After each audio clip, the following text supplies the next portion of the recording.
people of the internet, and welcome back to my channel SK.inside. This video I wanted to tackle my top 10 beauty hacks that I've seen on the internet and I have nearly screamed at. So I just wanted to go through the top 10 things that I find really annoying, my pet peeves, when I hear people talking about them, and I wanted to share with you the reality and what actually is better to do instead of these. Number 1, we've all heard it. Somebody has heard a blogger saying somewhere, coconut oil is my life. I use coconut oil to cleanse, I use coconut oil to moisturise, I use coconut oil as a face mask, I use it on my hair, I use it for everything. Yeah, coconut oil is amazing. It's really good at helping to moisturise the hair. It actually works one of the best oils, in fact, because it penetrates the hair really well. But coconut oil, on a scale of 1 to 5 on how much it causes spots, has numerously been tested and has been given a score around about 3 or 4.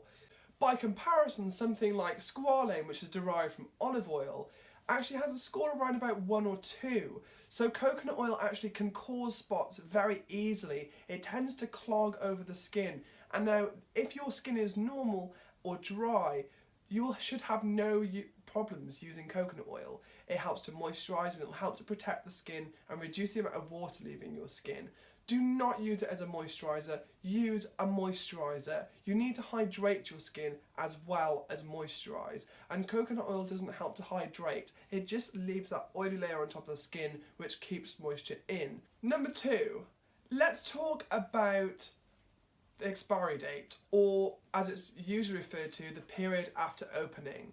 Now this can be seen on the carton of a product or on the product itself, and is represented as a little jar being opened with a number of months inside. That number of months refers to how long it should be used after the product has been opened.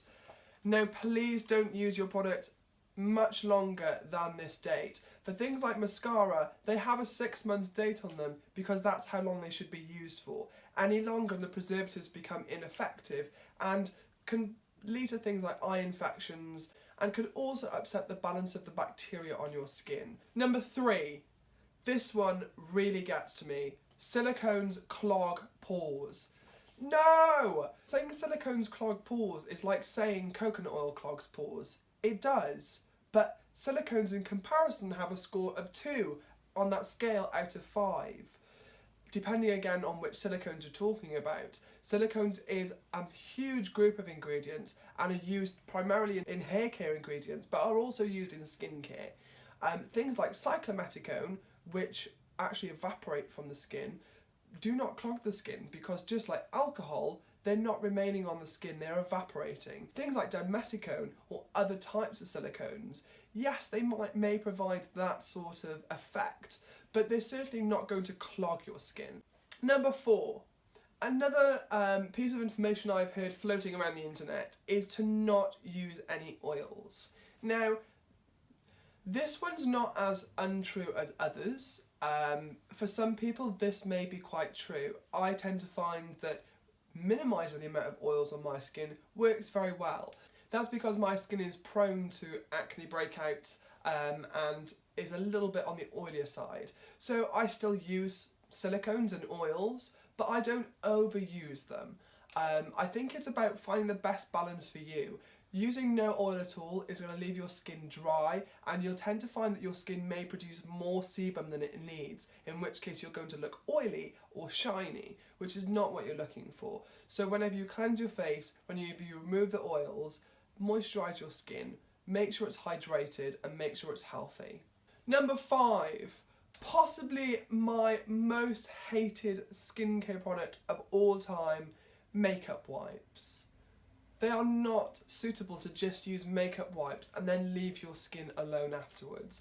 They A, do not remove all of the makeup, and B, they leave the product left on your skin if you don't wash your face afterwards.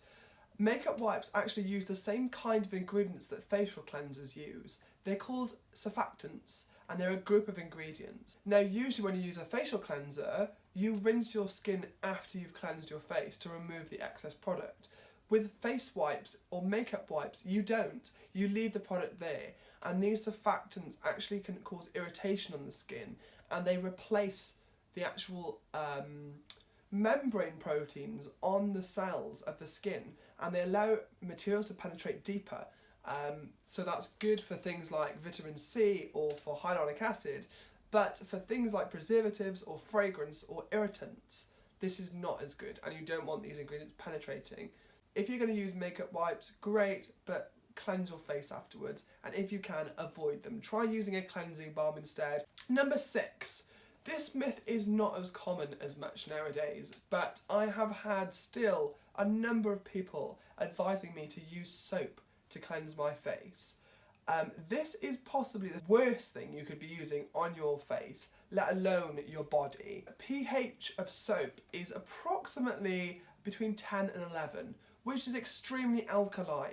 This is closer to bleach than it is actually to generally like a facial cleanser. So it's not good for your skin, and it's certainly not going to help it in the long term either. What soap actually does is it changes the pH of the skin quite dramatically, and in doing so it dries it out, makes it more susceptible to external aggressions and dryness and other side effects which you don't really want. Beauty myth number 7. This one is an interesting one. And it's the fact that beauty companies try to get you to buy as many products as they can. It doesn't necessarily mean that more products is better, and in actual fact, I would say quite the opposite. I would say stick to the most effective products that you like, that really work for you, and don't add too many products into your routine.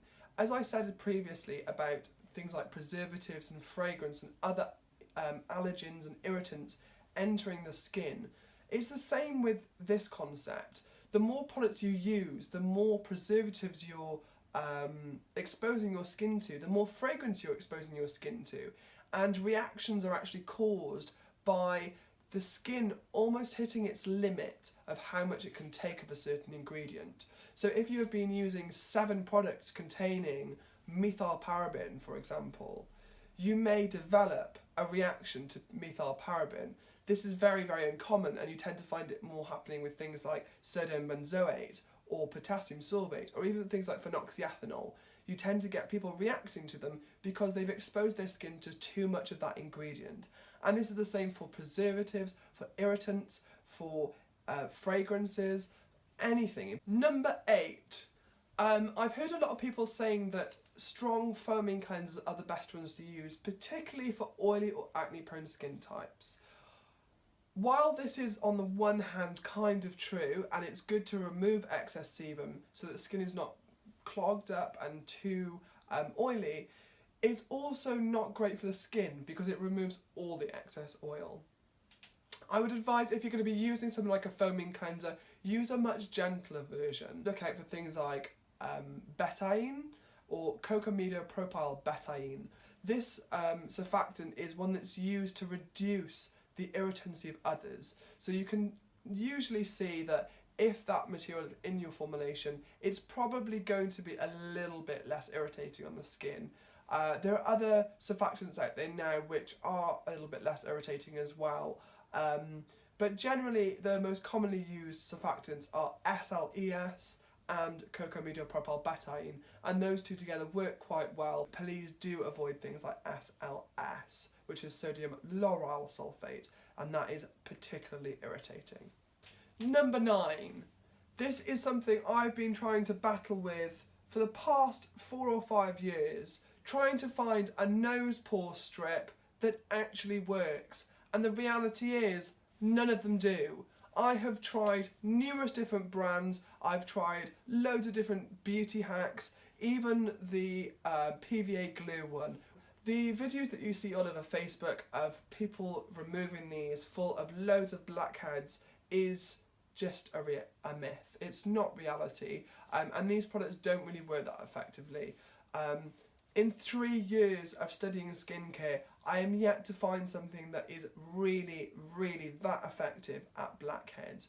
Just cleansing the skin, maybe using BHAs like salicylic acid, exfoliating the skin around the pore area as well is also going to help with the matter. Also steaming the face and maybe extracting as well helps, but there's not a lot you can do with blackheads. We've all got them. And lastly, number 10, water.